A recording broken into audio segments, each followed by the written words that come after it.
a semana de treino do Fluminense foi muito destacada para tirar a marcação individual que o Milito faz nos volantes. Então, o que é que se trabalhou? Você puxa os dois volantes. Os volantes do Fluminense eram marcados pelo Bernard e pelo Alan Franco. O Bernard pegava o Bernal do Fluminense e o Alan Franco pegava o Martinelli. Então, o que queria o Fluminense? E treinou isso.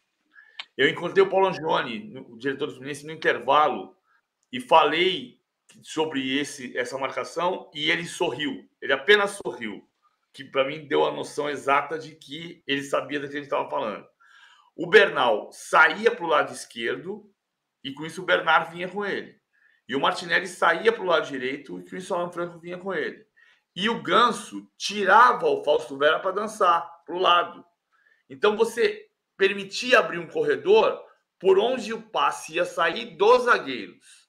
E o Thiago Santos fez a grande jogada dessa daqui, foi uma jogada de treino, que ele carrega e leva até o campo de ataque no espaço que os volantes abriram.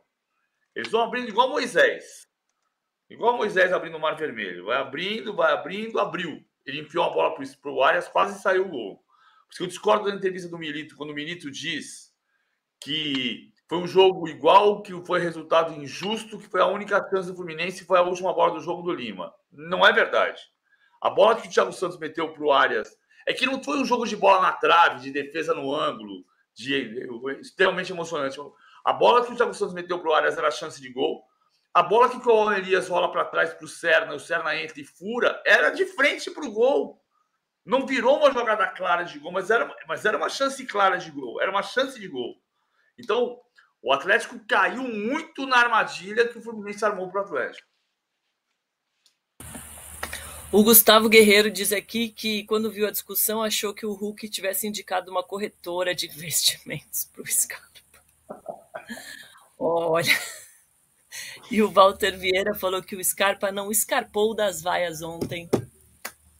Acho que temos o nosso troféu trocadilho da semana em PVC. Vou até anotar aqui para lembrar. Walter Vieira, Scarpa não escarpou. Troféu Samir. Troféu Samir mais vale. Muito bom. E tem um superchat aqui que fala o seguinte, ó.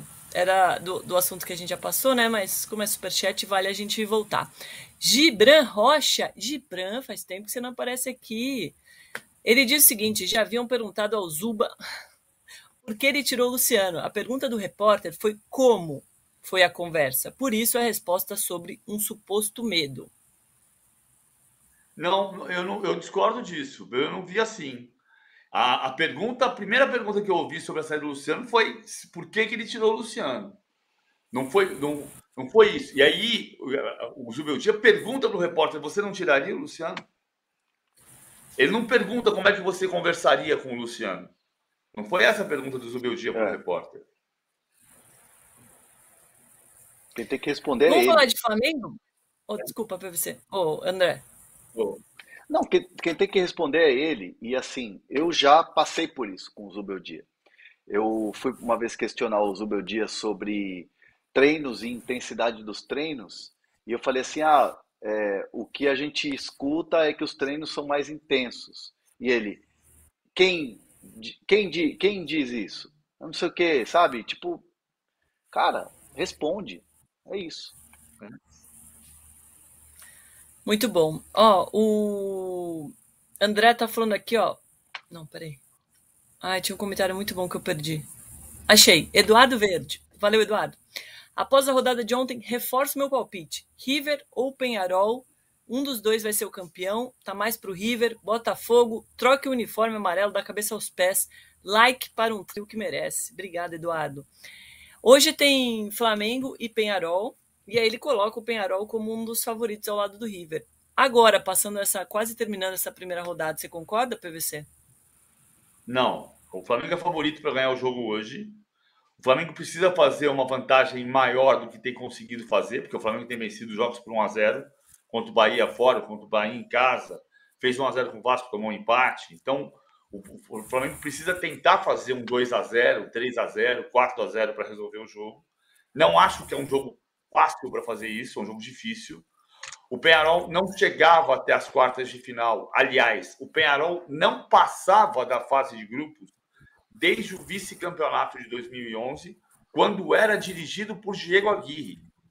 Ou seja, de Diego Aguirre 2011 a Diego Aguirre 2024, o Peñarol não sabia o que era mata-mata de Libertadores. E hoje está nas quartas de final com o Diego Aguirre. Naquela campanha de 2014, em 2011, em que fez a final com o Santos, eliminou o Internacional no Beira-Rio. Então, acho que não é um jogo simples, mas o Flamengo é favorito. O próprio Diego Aguirre sabe que o Flamengo é favorito. Conversei rapidamente com o Diego Aguirre anteontem, falando sobre a dificuldade que é jogar no Maracanã. Agora, o Lugano deu uma declaração também dizendo que o Flamengo precisa ganhar bem aqui, porque senão vai ser difícil ganhar lá. E acho que passa por aí mesmo. O Flamengo tem que tentar fazer 2-0.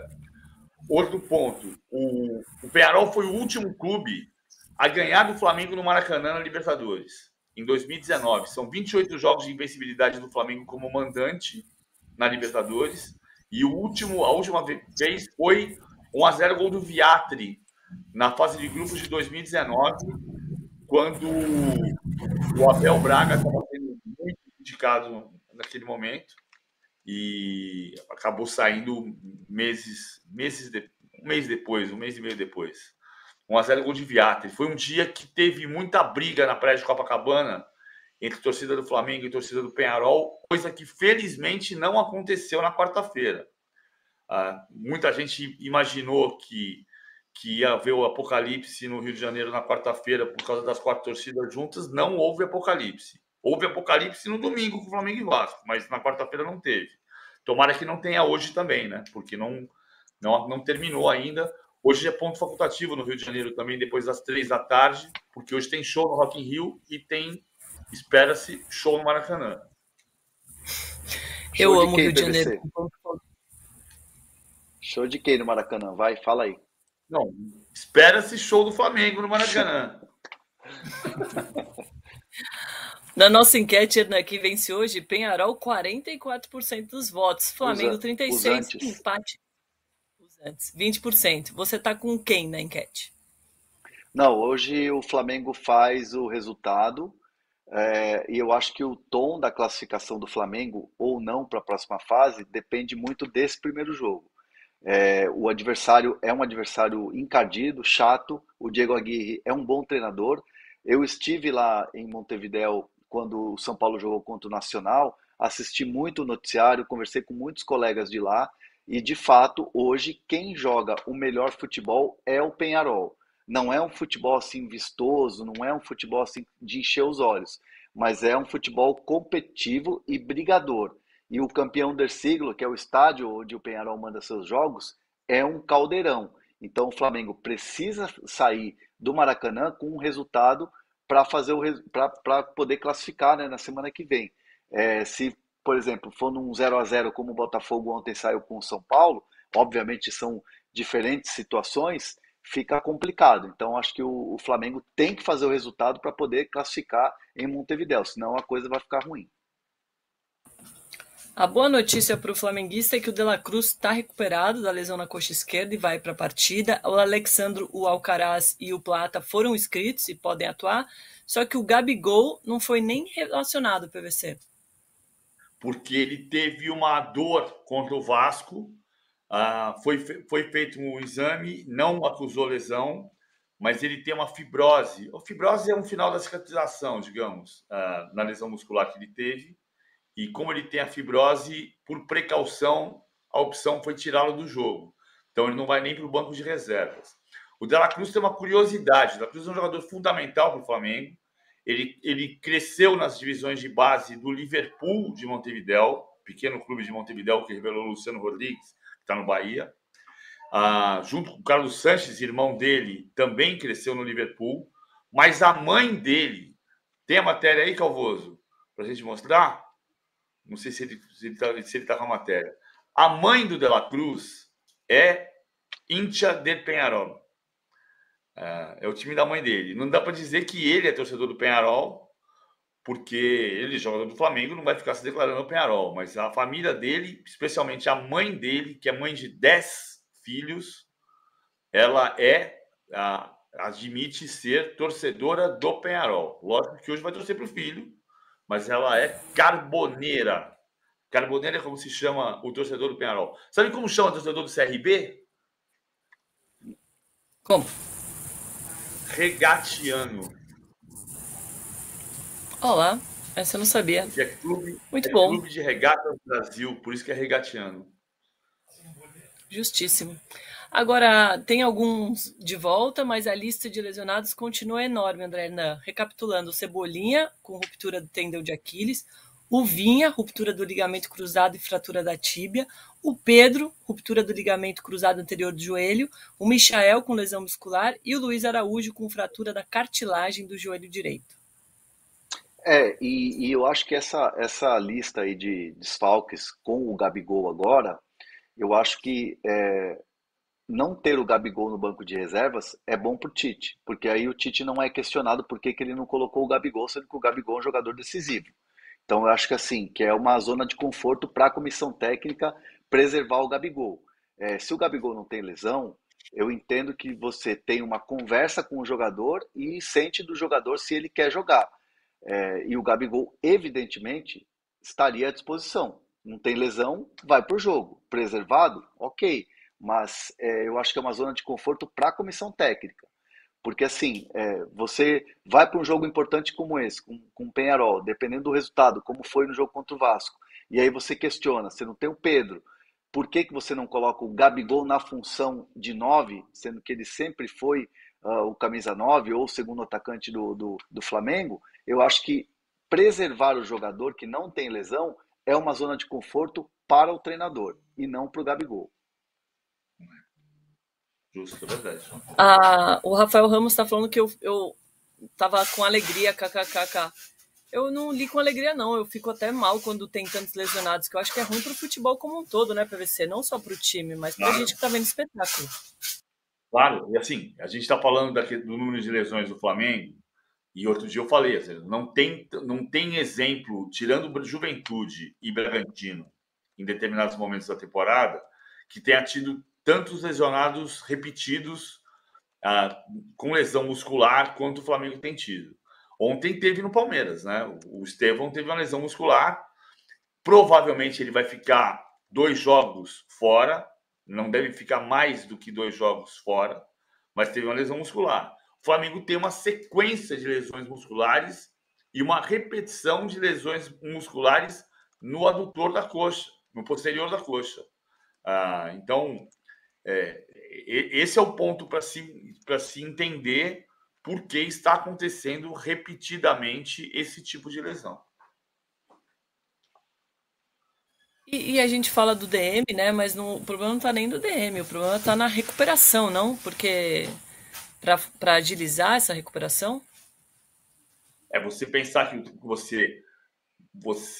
o Flamengo até recuperou relativamente rápido o De Arrascaeta 2 vezes, mas recuperou o Pedro da lesão muscular, ele voltou e teve a ruptura do ligamento do joelho, que pode ter sido causada por um desgaste do músculo, você forçar a articulação do outro lado. Você tem uma dor numa perna, você compensa na outra. Pode ser, mas não dá para ter certeza. O Gabigol voltou e sentiu de novo. Então, os jogadores estão voltando e sentindo outra vez. Então, significa que você não está totalmente curado, né? Senão você não vai sentir a dor de novo. Justo. A gente falou do torcedor flamenguista, agora a questão para o torcedor corintiano é se o Depay está pronto ou não para a estreia contra o Atlético Goianiense, 4 horas da tarde, horário de Brasília, no sábado. E aí, André, né? A tendência é que ele estreie, né, que ele vá para o jogo. Ainda não está definido se ele começa a partida entre os 11 ou se ele fica no banco de reservas. Vou falar de tendência. O que eu ouvi ontem à tarde, por exemplo, conversando com algumas figuras lá do Corinthians que estavam no CT. A tendência é que ele fique no banco de reservas e que ele sim tenha uma minutagem no jogo. O Depay está muito, o Memphis está sendo chamado de Memphis, inclusive lá internamente no Corinthians, que é onde ele vai ter o nome na camisa, né? O Memphis, ele está se doando muito. Ele está treinando, está se entregando, não está no ápice físico ainda, mas é um jogador que está muito envolvido com o universo Corinthians, está muito envolvido com os profissionais. Os profissionais estão encantados com o comportamento do Memphis no dia a dia. É um comportamento assim de um cara que está louco para jogar e louco para entregar. Então, assim, ele fala a todo momento da estreia, ele não vê a hora de entrar no estádio lotado, ele elogia muito a torcida do Corinthians, ele tem se doado muito ao trabalho, e os profissionais que trabalham com ele diretamente e indiretamente no CT, só elogios, né? Desde o departamento médico, desde os fisioterapeutas, a preparação física, até a comissão técnica do Ramon Dias, assim, todo mundo fala assim, pô, como esse cara é gente boa. E é um cara que se esforça em falar algumas palavras em português. Então, assim, ele ainda não domina o idioma, evidentemente vai fazer aulas, a ideia é que ele faça aulas, mas é um cara que chega e fala, bom dia, e aí galera, tudo bem? Sabe, ele chega no CT num baita astral. Então o Memphis tem ganhado os funcionários no dia a dia, ele está nesse nível. E as pessoas estão, o PVC e Domi, muito encantadas com ele no dia a dia. Acho que já deu match. Só falta agora, evidente, que é o principal, o resultado dentro de campo. Mas o Memphis já ganhou geral dentro do Joaquim Grava do CT.